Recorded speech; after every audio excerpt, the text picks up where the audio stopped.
dimensões e tal. Cara, quais são os planos de existência que o espiritismo diz que existem? Porque, bom, você falando pelo menos aí do umbral, esse assunto tem de umbral, material, falou de, deve ter um lugar espiritual que não sei é lá, umbral. Que é o céu, sei lá. Né? Porque depois o André Luiz, ele vai pro céu, né? Nosso lar, vai pro nosso lar, isso, eu vi. Tipo assim, no mundo espiritual existem várias divisões. Existem, por exemplo, cidades espirituais como o Nosso Lar, como é relatado no filme que tem no Nosso Lar lá tal, que são lugares muito bons, muito amenos, com uma boa vibração. Existem locais para onde vão, por exemplo, os evangélicos também, que têm os suas organizações religiosas, que não seria o céu da forma que eles entendem, tá? Mas, assim, é alguma coisa parecida, entendeu? Portanto, que são as coisas... Existe um umbral que seria o inferno. Aí, dentro do umbral, existem as divisões. Existe um umbral do suicídio indireto, que se mata porque encheu a cara e causou um acidente e morreu, ou porque usou droga até morrer, ou porque bebeu até ter cirrose. Existe também o do suicídio direto, que são os mais feios, que eu já falei sobre isso. Todo mundo que tira sua vida fica todo deformado, fica todo zoado por um tempão. E aí varia, na realidade, né? Mas é uma coisa meio personalizada, entendeu? Mas o que a gente tem que entender é que o espiritismo, ele dá uma amplitude muito grande para o universo. Então, se a gente iniciar desde lá do começo, eu diria para vocês, o que fala o espiritismo? Que nós viemos do átomo. Então, ele fala lá no livro dos espíritos que é do átomo ao anjo. Então, nós fomos um átomo, como assim? Na minha unha aqui tem 1 bilhão de átomos. Nessa minha unha aqui, que está um pouco comprida. Deve ter quase 2. Então, o que acontece? 1,5. Tipo, cada átomo desse um dia vai se tornar um humano como nós. Então, o espiritismo fala que o universo todo está evoluindo o tempo inteiro sem parar. As plantas estão evoluindo, cada célula, cada ser humano, e cada átomo individualmente, né? Em um processo muito demorado, e esse processo vai se passando por diversos períodos, entendeu? Então, assim, o espiritismo fala isso. O átomo começa a sua evolução, e ele vai... Quanto tempo vai demorar, por exemplo, esse átomo aqui que está dentro dessa... Eu nem sei, na verdade, exatamente como que é o processo, mas vamos dizer assim, para uma grama de uma rocha aí se dissipar. Quando acabar o planeta, daqui a bilhões de anos. E aí, depois disso, ela vai entrar em outro processo natural, e vai em processo natural, ela vai ser uma planta por várias vezes, e vai ser... Porque, na realidade... Com todo respeito, tá? Mas na minha concepção, o que tem lógica é isso. Porque Deus não iria criar um anjo, um demônio. Claro que cada um tem uma opinião, tá, Daniel? Pelo amor de Deus. Claro, estamos aqui no respeito, sem dúvida. Eu tô te falando mesmo, né? Eu tenho muita dúvida, então eu vou aproveitar o ensejo e esclarecer. Eu tenho um monte de perguntas aqui na minha cabeça. E aí, assim, a evolução é algo contínuo e que acontece sempre. Então, nós estamos cada um em uma fase evolutiva. É por isso que no mesmo planeta a gente tem tanta gente idiota, entendeu? Tipo, um cara, sem noção, uma Anitta que só faz porcaria no meu concepção, só propaga mau exemplo de tudo. E você tem um Chico Xavier, que é um cara que vive pra bondade, pra caridade. Então você tem um cara extremamente cruel e você tem uma pessoa extremamente boa. Porque nós estamos num planeta que existem diferenças evolutivas muito grandes. Inclusive, a ciência não fala que nós somos, por exemplo, biologicamente falando, a divisória entre os cromossomos, o material genético da sua mãe e do seu pai. Sim. Se fosse só isso, ia ter Einstein toda hora. Porque se o Einstein fosse a criação do material genético do pai e da mãe, em termos de inteligência, sendo que o pai e a mãe deles nem eram tão inteligentes, a alimentação hoje em dia é muito melhor. E estudo hoje em dia é muito melhor. Então tem muito mais gente, muito mais inteligente tendo filho, com um estudo melhor, com uma alimentação melhor. E não tem um monte de Einstein, porque a alma do Einstein já pré-existia antes daquela encarnação dele. Por isso que você vê 2 gêmeos da mesmo óvulo tal, totalmente diferente. Você vê isso até nos animais, você vê essas diferenças. Eles dividem o mesmo material genético, mas eles são totalmente opostos. Eles têm personalidades diferentes, porque são outras almas que estão pré-existendo ali. Então, é isso, né? Tá, pode falar. Não, vai, Daniel. No budismo, ele tem uma linha similar. Então, eles acreditam, quando o Buda, né, Siddhartha Gautama, na verdade, ele era um cara muito rico, né, que seria ser um paradoxo até para os dias de hoje, se largar toda a opulência, a riqueza, o poder que ele tinha para tentar descobrir o porquê das mazelas humanas. Então ele abandonou o palácio, abandonou a riqueza, abandonou tudo e foi em busca disso. né? E ele chegou à conclusão, no final, que o homem, ele sofre porque ele se prende à matéria. Quanto mais preso à matéria ele está, mais ele sofre. E aí sim, no budismo, crê na reencarnação. E você vai reencarnando até você estar mais desprendido da matéria, até que chega o momento que você não encarna mais e atinge o nirvana, né? Você fica lá no céu. Budista. Né? No meu ponto de vista, né? Isso eu nunca entendi, por isso que eu vou aproveitar o ensejo e lhe perguntar. Eu já conversei eu tenho amigos espíritas, inclusive, tenho amigo árabe, judeu, muçulmano, eu não tenho preconceito com ninguém, né? Acho que quem julga é Deus, eu não tenho a capacidade de julgar, né? É Deus que sabe. Então, eu vejo uma coisa curiosa. Quando você olha assim hoje para o mundo, ele está pior. Ele piorou. Então, assim, se a gente está reencarnando para melhorar, para se aprimorar, por que o mundo está pior? Né? E a Bíblia fala que o amor está se esfriando, né? E eu vejo a maldade aumentando.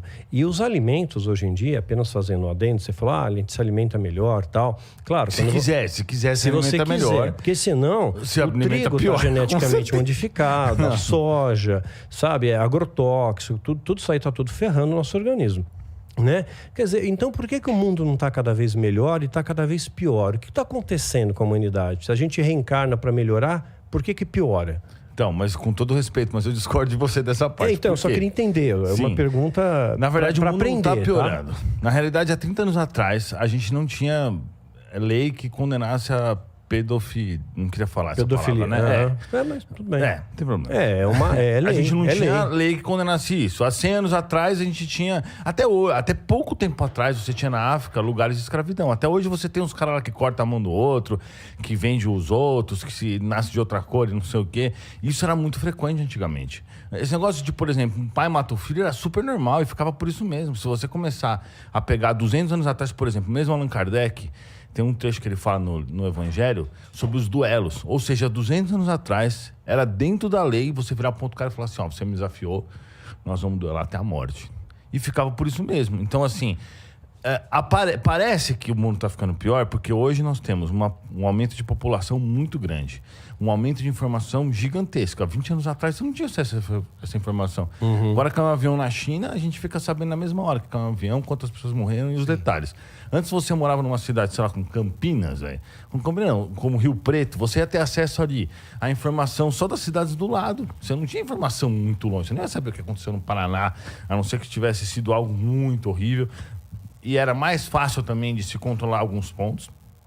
Mas, assim, de forma geral, se você avaliar mesmo em números, você vai ver que a criminalidade está piorando a curto prazo por conta de um monte de governo idiota que a gente teve, né? Um absurdo que prejudicou tudo, mas de forma geral, nunca a gente teve uma civilização tão civilizada assim como nós temos hoje. Com tantas pessoas tendo tantas leis para se proteger. Antigamente mesmo, quando começou, antes da CLT, a galera podia trabalhar 24 horas, se lascava, perdia um braço, ficava por isso mesmo. A gente sabe que injustiças foram cometidas também, quando se implanta uma regra, colocam muitas coisas erradas, mas, de forma geral, nunca você teve tantos direitos como você tem hoje. Só se perguntar para alguém mais velho, falar assim, como que era? Antigamente o cara se matava, o outro ficava por isso. Você falar 100 anos atrás, não, você falar 500 anos atrás, então era um absurdo. Mesmo na Segunda Guerra Mundial mesmo, os caras iam lá na guerra, o Japão entrou lá na China, matava, estuprava as mulheres, era normal fazer isso. Todas as guerras os caras faziam isso. E a gente já teve mais de 5 mil guerras catalogadas no planeta. Então, assim, o que a gente está vendo agora, essa mini guerra aí, é uma exceção, mas pela primeira vez na história, a gente ficou tanto tempo sem ter guerra, até acontecer isso. Foi a primeira vez na história, nunca tinha tido isso antes. E se você voltar 100 anos, se você voltar 2.000 anos, então, putz, aí era... Bom, não, eu concordo que a gente ficou bastante tempo sem umas guerras que fossem relevantes. Você tem razão. Guerras locais, coisas assim, é verdade, sim. Mas assim, sem guerras do jeito que era antigamente, se você começar a estudar a história, velho, você vai ver, 1700 era guerra de tudo quanto é lado. 1600 guerra. Tanto que se você for ver, você vai ver que tudo foi muito disputado o tempo inteiro. Na época, é que a gente tem acesso a pouca informação fácil. Mas se você pegar, por exemplo, o Império Romano, que ficou bastante informação, porque acho que, se não me engano, Alexandre levou para vários lugares e tal, os livros, Isso, acho que foi isso. Ficou muita informação, você percebe como os caras sanguinários. Quando o imperador lá, o cara venceu a batalha, foi sei lá, não foi o Constantino, foi o outro, ele mandou crucificar 1.200 caras, velho, numa estrada de 100 quilômetros. Então era desse jeito, era muito pior.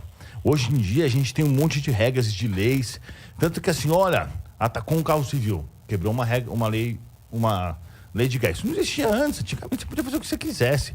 E os caras faziam isso. Por exemplo, pensa só, se você tivesse escravo, você podia falar assim, ó, vou mandar cegar todos os meus escravos porque eu não quero que eles fujam. Isso era dentro da lei, e as pessoas faziam isso. Eu sei que outro dia eu fui atender 2 pessoas, os 2 eram cegos, eram um casal. Aí o meu mentor começou a me mostrar o que eles tinham feito, era isso. Eles tinham uns escravos, que acho que esmagavam café, eu nem sei como é que funciona o processo. E eles mandou cegar os escravos para os caras não fugirem. Aí eles reencarnaram cegos, por conta disso, entendeu? Você não acha que a maldade, na verdade, ela só se aprimorou? Assim, hoje parece que os fins justificam os meios. Então tem governos que têm o interesse até de ter o maior controle das massas. Hoje a gente tem pandemia, a gente tem guerra biológica, a gente tem tecnologia nuclear, né? Nós temos a maldade continua, a crueldade, a ganância. Por dinheiro, as pessoas se corrompem facilmente. Né? Acabou aqueles valores de honra. Você pegar, recuar no tempo, realmente tinha honra, tinha valor. Sim, não, mas se você sabe, recuar o pelo do bigode valia. Hoje Sim. não. Você pode assinar um contrato, ninguém tá nem aí. Mas se você recuar no tempo, te passar a perna, ele te passa a perna. Se você recuar no tempo, umas coisas de 20, 30 anos, que realmente isso é verdade. Nessa época, vocês tinham regras mais definíveis, assim, coisas mais certas. Mas também, por outro lado, se você quisesse matar um cara e ficava por isso mesmo, ficava também, né? Você tinha essa questão da honra. Quem mantinha a sociedade eram exatamente essas bases das honras e não sei o quê. Mas se você pegar, por exemplo, a quantidade de mulheres que tiveram abusos, etc., nessa época, também era gigantesco, porque não tinha muita lei, não tinha muita regra, você não tinha muito para quem recorrer. Mas hoje, sabe que não tem muita coisa debaixo do pano? Hoje tem muita coisa. Tipo, tráfico de órgãos, tráfico de pessoas. Sim, ainda tem, mas né? a parte boa é que isso está acabando. E vai acabar. Porque com o desenvolvimento da tecnologia, segundo meu mentor, ele falou o seguinte: com o passar dos tempos, vai chegar uma hora que todo mundo vai ser monitorado. Vai ser assim. Ninguém vai poder saber o que é que você está fazendo para manter sua privacidade. Mas se você cometer um crime, você vai ser preso instantâneo pela polícia eletrônica. Tipo assim, entendeu? O governo vai ter um dia, e no mundo inteiro, que ele vai saber, se ele for tomar café, se ele for fazer xixi, não importa, o governo vai saber. Pode ser que ninguém tenha acesso aos dados para ficar na privacidade. Mas se, o Igor deu uma bica em alguém, os caras já sabem, entendeu? Não vamos usar o Igor. O Joãozinho foi lá ser eu, vai. e deu um tiro. Tá. Sim. Tá bom. O Joãozinho deu um tiro em alguém, certo? A polícia eletrônica que vai controlar tudo, na hora vai lá e te prende ele. Não vai nem ter como ele ter resistência. Um troço meio Minority Report. Vai ser totalmente assim, isso, eu nunca vi isso, eu nem sei o que é isso. Mas é tipo assim, vai ser desse... porque é exato que a tecnologia está avançando muito rápido. E vai uma hora realmente acabar com a criminalidade. Não tem jeito, não tem. E essa evolução... Onde eu moro lá em Balneário Camboriú é assim, velho. Os caras têm câmera com reconhecimento facial. O cara roubou uma bicicleta aqui, daqui a pouco os caras prendem o cara em outro lugar. Então já tem uma coisa parecida, né?